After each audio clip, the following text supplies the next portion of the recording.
Today I'm in a fairly new home and it has a sump pump.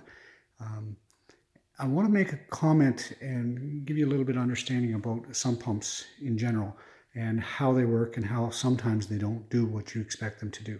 So this home I thought would be a great example to show what I find oftentimes in older homes especially. So let's say that you have had some floods and you decide you want to put in a sump pump. To do that, you basically would jackhammer a hole in the floor and you'd add a sump. Now, my recommendation is always to do that, but you have to understand that if you put a sump pump, let's say over in this corner, it's not necessarily going to drain your basement and all the water underneath your floor. And the reason this home is a good example of that is because for whatever reason it has two sump pumps.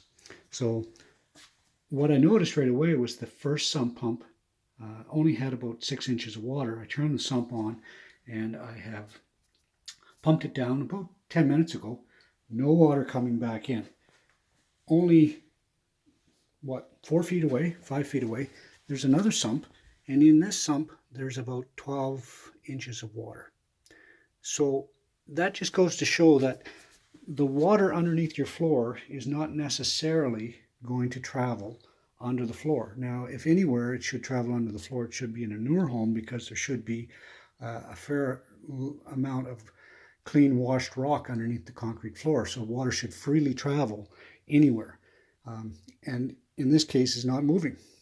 So that just gives you an example of how you can't always rely on a sump pump to do what it's meant to do, which is to drain the water table down and keep it down below your floor.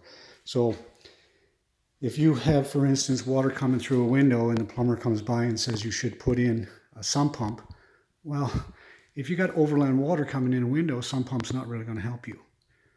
And I've had arguments with plumbers before that you should put in a sump pump in every house. Well, I disagree. If you have no issues and the house is 40 years old, there's no reason to spend $1,000 to $2,000 to jackhammer in a sump, in my opinion.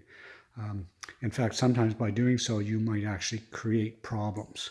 So I'm recommending that you put in a sump only if you've got a high water table that's coming up through your floor.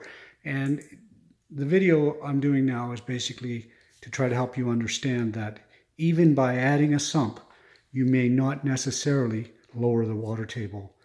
You will lower it for sure within a radius around the sump itself, but water might not travel, as you can see from over here, from one area to another underneath the concrete floor.